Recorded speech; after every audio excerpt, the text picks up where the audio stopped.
밤에 틀어놓고 듣는 이야기.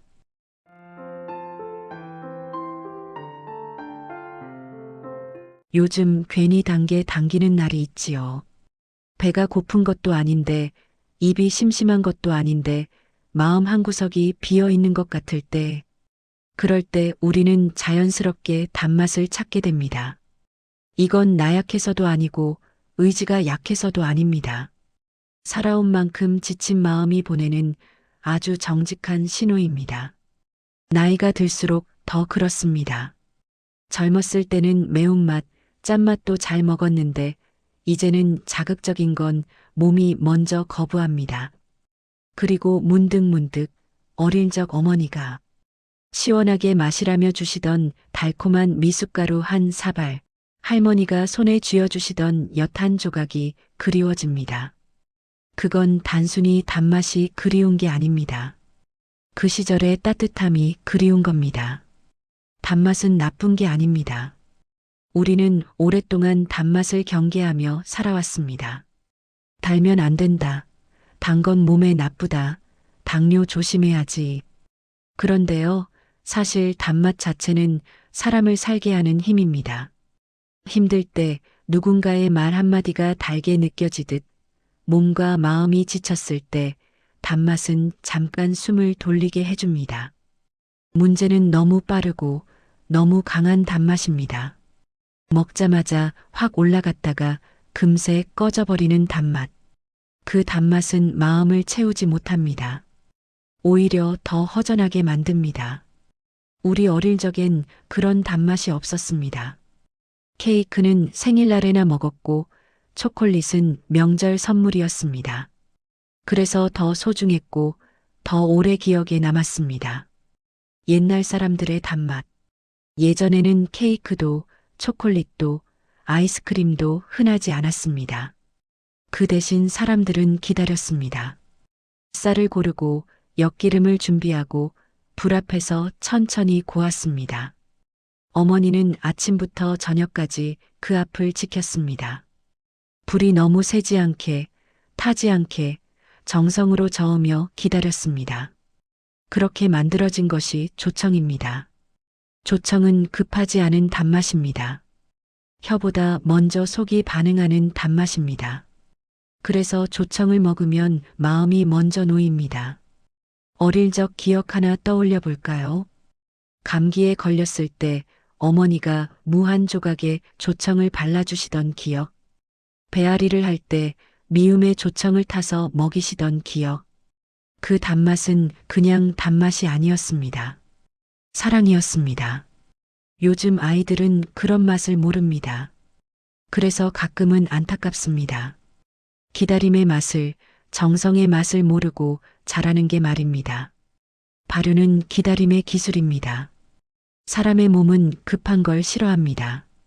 잘 삭혀진 음식, 시간이 들어간 음식은 몸을 밀지 않습니다. 조청, 김치, 된장, 고추장, 식초 이 음식들은 공통점이 있습니다. 기다림입니다. 우리 어머니, 할머니 세대는 이걸 알았습니다. 봄에 장을 담그고 여름에 깍두기를 담그고 가을에 김장을 했습니다. 그 음식들은 겨울을 나고 다음 해 봄까지 우리를 먹여 살렸습니다. 기다림이 들어간 음식은 사람을 재촉하지 않습니다. 그래서 몸도 마음도 같이 풀어집니다. 요즘은 그런 음식이 귀해졌습니다. 다들 바쁘다고 시간이 없다고 사 먹습니다. 그런데 신기하게도 사 먹을수록 몸은 더 피곤해집니다. 왜일까요? 발효 음식엔 시간이 들어가 있기 때문입니다. 그 시간이 우리 몸속에서도 천천히 일을 합니다. 급하게 들어온 음식은 급하게 나가지만 천천히 들어온 음식은 몸에 오래 남아 힘이 됩니다. 요즘 젊은 사람들은 이렇게 삽니다. 아침은 거르고 점심은 배달 음식, 저녁은 편의점에서 해결합니다. 그러다 밤에 혼자 과자를 뜯고 아이스크림을 먹습니다. 그리고 묻습니다. 왜 자꾸 우울하죠? 왜 잠이 안 오죠? 우리 세대는 압니다. 그렇게 먹으면 마음도 그렇게 된다는 걸. 옛날엔 밥상머리가 있었습니다. 온 가족이 둘러앉아 김치 하나, 된장찌개 하나 놓고 이야기를 나눴습니다. 그게 밥이었습니다. 음식만 먹는 게 아니라 마음도 나눴습니다. 지금은 혼자 먹습니다. TV 보며 핸드폰 보며 아무 생각 없이 입에 넣습니다. 그러니 배는 차도 마음은 비는 겁니다. 음식은 단순히 영양분이 아닙니다. 음식은 관계입니다. 누가 어떻게 만들었는지, 어떤 마음으로 차렸는지가 중요합니다. 몸이 편해지면 마음도 편해집니다. 사람들이 이렇게 말합니다. 요즘 괜히 짜증이 늘었어요. 별일 아닌데 자꾸 우울해요. 밤에 잠이 안 와요. 그럴 때 삶을 다 바꿀 필요는 없습니다. 식탁 하나만 바꿔도 됩니다. 자극적인 걸 줄이고 제철 음식으로 돌아가고 발효된 음식을 곁들이면 신기하게도 잠이 달라지고 말수가 달라지고 생각이 부드러워집니다. 저도 그랬습니다. 한동안 몸이 안 좋아서 이것저것 먹어봤는데 별 소용이 없었습니다. 그러다 문득 어릴 적 먹던 음식들이 생각났습니다. 어머니가 해주시던 미역국, 할머니가 담그신 김치, 시골에서 먹던 된장찌개. 그래서 다시 그렇게 먹기 시작했습니다. 아침엔 미역국에 밥 한 그릇, 점심엔 나물 반찬 몇 가지, 저녁엔 생선구이 한 토막. 간단하게 정성스럽게. 그러자 몸이 달라졌습니다. 잠도 잘 오고 소화도 잘 되고 마음도 한결 가벼워졌습니다. 음식은 결국 삶의 방향입니다. 빠른 음식은 삶도 빠르게 닳게 만듭니다. 천천히 만든 음식은 삶을 다시 살게 합니다. 그래서 사람이 행복해지려면 먼저 자연이 편안해야 합니다. 땅이 편안해야 재료가 좋아지고 좋은 재료를 먹는 사람이 조금 덜 아프고 조금 더 웃게 됩니다. 요즘 젊은 사람들이 농사를 다시 짓기 시작했다고 합니다. 도시를 떠나 시골로 내려가 땅을 일구고 씨를 뿌린다고 합니다. 그 소식을 들으면 마음이 놓입니다. 그들이 땅을 만지며 느끼는 것들이 있을 겁니다. 씨앗이 싹을 틀 때까지 기다리는 시간, 비바람을 견디며 자라는 모습, 그렇게 맺힌 열매를 수확할 때의 기쁨. 그걸 알게 되면 음식을 함부로 대하지 않게 됩니다. 한 그릇 밥도, 한 접시 반찬도 귀하게 여기게 됩니다. 나이 들수록 중요해지는 것. 나이가 들수록 알게 됩니다.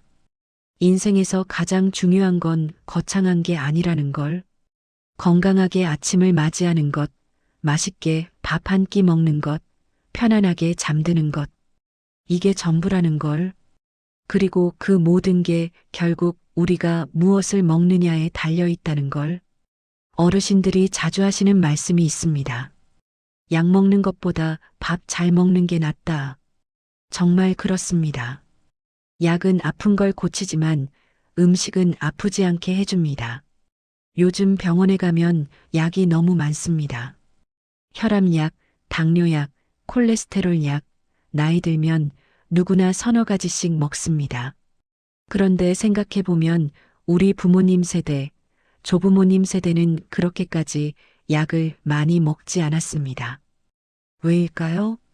음식이 달랐기 때문입니다. 요즘 손주들 보면 안타까울 때가 많습니다. 입맛이 너무 자극적입니다. 매운맛, 짠맛, 단맛에 길들여져 있습니다. 그래서 할머니가 끓인 미역국은 맛없다고 하고 할아버지가 쪄준 고구마는 먹기 싫다고 합니다. 그럴 때 억지로 먹이진 않습니다. 대신 이야기를 해줍니다. 할머니 어릴 땐 말이야. 고구마가 정말 귀했단다. 겨울에 군고구마 하나 먹으면 그게 얼마나 꿀맛이었는지 몰라. 할아버지 어릴 땐 설탕이 귀해서 조청을 먹었어. 그 조청이 얼마나 달고 구수했는지 아직도 기억나. 그렇게 이야기를 하다 보면 아이들 눈빛이 달라집니다. 호기심이 생깁니다. 그때 한 입 먹여봅니다. 천천히 정성스럽게. 그러면 아이들도 압니다. 이 맛이 다르다는 걸. 우리가 손주들에게 물려줘야 할 건 재산이 아닙니다. 바른 입맛입니다. 천천히 기다릴 줄 아는 마음입니다. 자연을 존중하는 태도입니다. 오늘 단계 당기면 참지 마세요. 대신 조금 천천히 드세요. 조청 한 숟갈을 따뜻한 물에 타서 천천히 마셔보세요. 말린 과일 한 조각을 입에 넣고 오래 씹어보세요. 꿀 한 스푼을 혀 위에 올려두고 천천히 녹여보세요. 그 단맛은 당신의 마음을 조용히 덮어줄 겁니다.